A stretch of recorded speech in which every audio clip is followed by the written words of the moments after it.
versículo 9. Ageu,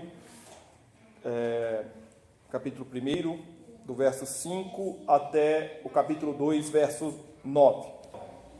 Pois assim diz o Senhor dos Exércitos: considerai o vosso passado. Tendes semeado muito e recolhido pouco. Comeis, mas não chega para fartar-vos. Bebeis, mas não dá para saciar-vos. Vestivos, mas ninguém se aquece. E o que recebe salário, recebe-o para pô-lo no saquetel furado. Assim diz o Senhor dos Exércitos: considerai o vosso prazer e edificai a casa. Darei e serei glorificado, diz o Senhor. Esperastes o muito, e eis que veio a ser pouco. E esse pouco, quando o trouxeste para casa, eu com um assopro dissipei. Por quê? Diz o Senhor dos Exércitos. Por causa da minha casa, que permanece em ruínas, ao passo que cada um de vós corre sua própria casa. Por isso, os céus sobre os que têm o seu orvalho e a terra os seus frutos. Fiz vir a seca sobre a terra e sobre os montes, sobre o cereal, sobre o vinho, sobre o azeite e sobre o que a terra produz, como também sobre os homens, sobre os animais e sobre todo o trabalho das mãos. Então Zorobabel, filho de Salatiel, e Josué, filho de Josadaque, o sumo sacerdote, e todo o resto do povo atenderam à voz do Senhor, seu Deus, e as palavras do profeta Ageu, as quais o Senhor, seu Deus, o tinham mandado dizer. E o povo temeu diante do Senhor. Então Ageu, o enviado do Senhor, falou ao povo, segundo a mensagem do Senhor, dizendo: eu sou convosco, diz o Senhor. O Senhor despertou o espírito de Zorobabel, Salatiel, governador de Judá, e o espírito de Josué, filho de Josadaque, o sumo sacerdote, e o espírito do resto de todo o povo. Eles vieram e se puseram ao trabalho na casa do Senhor dos Exércitos, seu Deus, ao 24º dia do 6º mês. No 2º ano do rei Dario, no 7º mês, ao 21º do mês, veio a palavra do Senhor por intermédio do profeta Ageu, dizendo: fala a Zorobabel, filho de Salatiel, governador de Judá, e a Josué, filho de Josadaque, o sumo sacerdote, e ao resto do povo, dizendo: quem dentre vós que tenha vivido contemplou esta casa na sua primeira glória? E como a vedes agora, não é ela como nada aos vossos olhos? Ora, pois, sê forte, Zorobabel, diz o Senhor, e sê forte, Josué, filho de Josadaque, o sumo sacerdote, e tu, todo o povo da terra, sê forte, diz o Senhor, e trabalhai, porque eu sou convosco, o Senhor dos Exércitos, segundo a palavra da aliança que fiz convosco, quando saíste do Egito.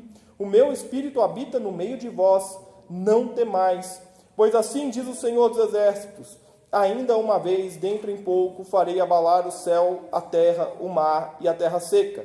Farei abalar todas as nações, e as coisas preciosas de todas as nações virão, e encherei de glória esta casa, diz o Senhor dos Exércitos. Minha é a prata, meu é o ouro, diz o Senhor dos Exércitos. A glória desta última casa será maior do que a da primeira, diz o Senhor dos Exércitos. E neste lugar darei a paz, diz o Senhor dos Exércitos.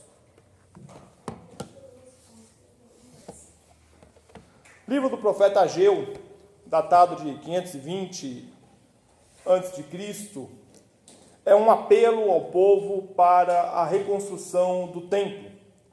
Para Ageu, a reconstrução do templo é necessária para que aconteça a mudança esperada pelo povo. Há conflito de pregação de Ageu com Isaías. Enquanto Ageu defendia a reconstrução do templo, Isaías argumentava que a reconstrução do templo afastaria o povo humilde da humildade verdadeira, levando o povo a uma piedade meramente exterior.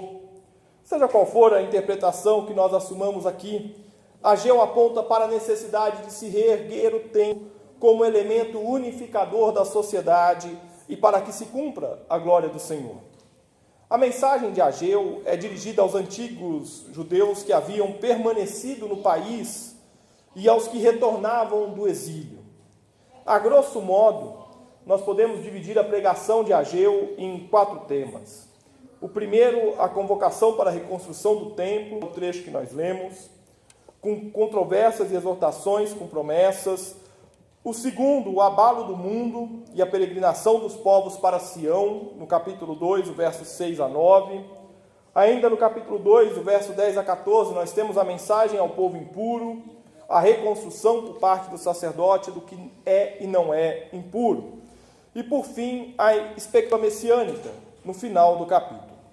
Há nas palavras de Ageu a constante expectativa de que a reconstrução do templo seria o início de uma reconstrução da glória de Israel. A purificação do povo aponta para a segregação entre o povo impuro, que se misturava com outros deuses, e o povo puro, que servia a Javé.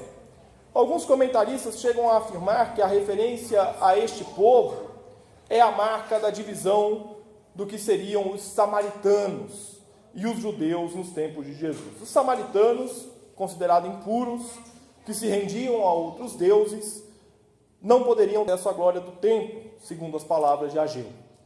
Partindo do pano de fundo do texto de Ageu, hoje nós vamos meditar e falar sobre uma trajetória que nos é oferecida por Deus todos os dias. Uma trajetória que sai da ruína e destruição, passa pelo arrependimento e culmina na glória de Deus.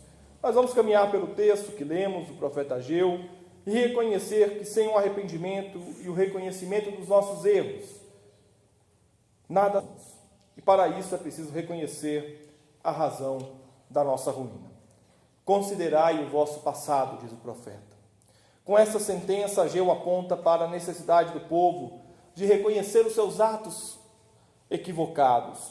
Ageu traça um cenário desolador. Trabalha-se muito e não se ganha nada. Planta-se muito, colhe-se pouco.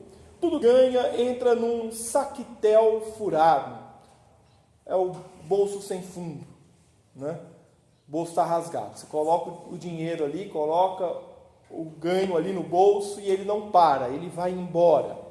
O povo estava cego por seus próprios sonhos e interesses. Voltaram do exílio, juntaram-se aos que haviam ficado e entraram num clima de reconstrução e prosperidade, porém todo sonho e expectativa eram frustrados pela realidade desoladora de que todo o trabalho não era suficiente para manter-se.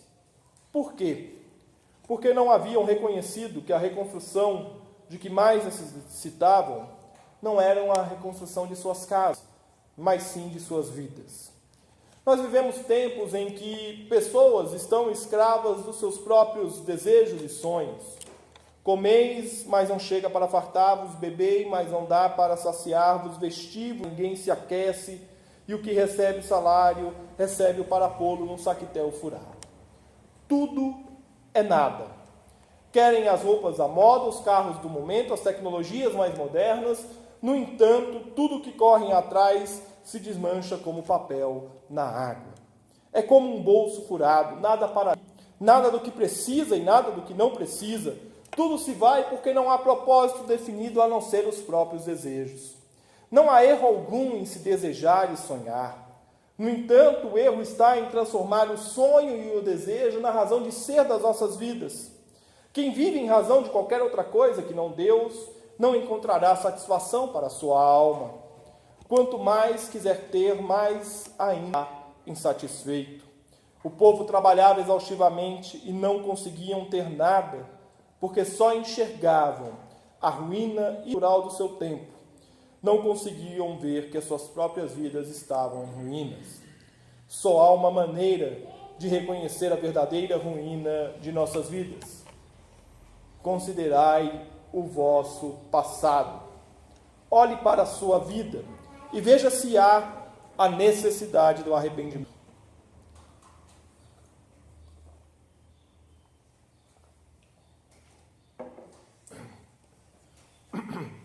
Diz o profeta, e todo o resto do povo atenderam a voz do Senhor, seu Deus, e as palavras do profeta Ageu, as quais o Senhor, seu Deus, o tinha mandado, o povo temeu diante do Senhor. O povo atendeu a voz de Deus. O primeiro passo para o arrependimento é ouvir e reconhecer que a voz de Deus nos confronta com a nossa realidade pecadora e não nos resta alternativa a não ser nos arrependermos e mudarmos o rumo da nossa vida. Sem arrependimento não há reconstrução nem restauração. O arrependimento é fundamental. Todo cristão é, por princípio, um ser arrependido de seus passados de erros. Não podemos ter o orgulho à frente de nossas vidas. Nossa sociedade ensina que nós não devemos nos arrepender de nada, que tudo nos é permitido, nós podemos fazer tudo. E tal ensino tem causado grandes estragos em nossas vidas. Pessoas que não se arrependem são as mesmas que julgam estar sempre certas, não são capazes de pedir perdão, de reconhecer o próprio erro, e mais, não são capazes de reconhecer que o outro também erra e carece de ser perdoado. A falta de arrependimento tem dilacerado relacionamentos em todas as esferas, na família, em casa, com os amigos e até mesmo na igreja.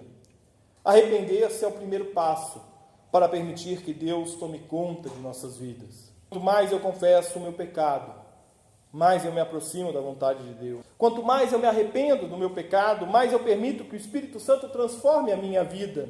Quanto mais eu abro mão do meu passado de erros, mais eu caminho em direção a um futuro repleto da glória do Senhor. Arrepender-se é assumir que a graça de Deus está aí para todos aqueles que dela necessitam. É tomar posse da graça de Deus e ser transformado por ela, fazendo com que os frutos do arrependimento genuíno sejam vistos e sentidos em nossas vidas. Só uma vida arrependida pode contemplar a glória e viver na esperança. Esperança que não é espera, mas sim vida hoje. Em meio a uma terra devastada, tomada por ruínas e destruição, Ageu nos oferece 3 sentenças em nome do Senhor dos Exércitos. Riquezas pertencem a Deus, a glória da segunda casa será maior que a primeira, e ali haverá paz. Minha é a prata, meu é o ouro, diz o Senhor dos Exércitos. A glória desta última casa será maior do que a da primeira, diz o Senhor dos Exércitos. E neste lugar darei a paz, diz o Senhor dos Exércitos. Há quem olhe para o texto que lemos e veja aqui uma clasão à vinda de Cristo. De fato, existe a interpretação de que Cristo seria a segunda casa. No entanto, Ageu não apontava somente para Cristo, mas para a consumação dos séculos. Para ele era evidente que a reconstrução do templo daria o pé para a consumação do dia de Javé, o dia do Senhor, e, portanto, a glória de Deus plena e absoluta sobre nós. Muitos esperam viver dias de glória como se a glória destes dias fossem eternas. Nada se compara ao que Deus tem preparado para nós na eternidade. No entanto, não vivemos a esperar pelo reino, porque nós vivemos o reino hoje, na certeza de que o reino teve o seu início em Cristo, e o viveremos até o dia em que se consumará na glória. Quem reconhece a ruína de sua vida e se arrepende é quem vive como operário do reino, servo do Deus vivo, a proclamar que Ele nos chama para o arrependimento e transformação de vida e não nos quer distante dele, mas ao seu lado, contemplando e vivendo a glória que só Ele é digno. Concluindo, Ageu viveu dias de expectativas na reconstrução do templo.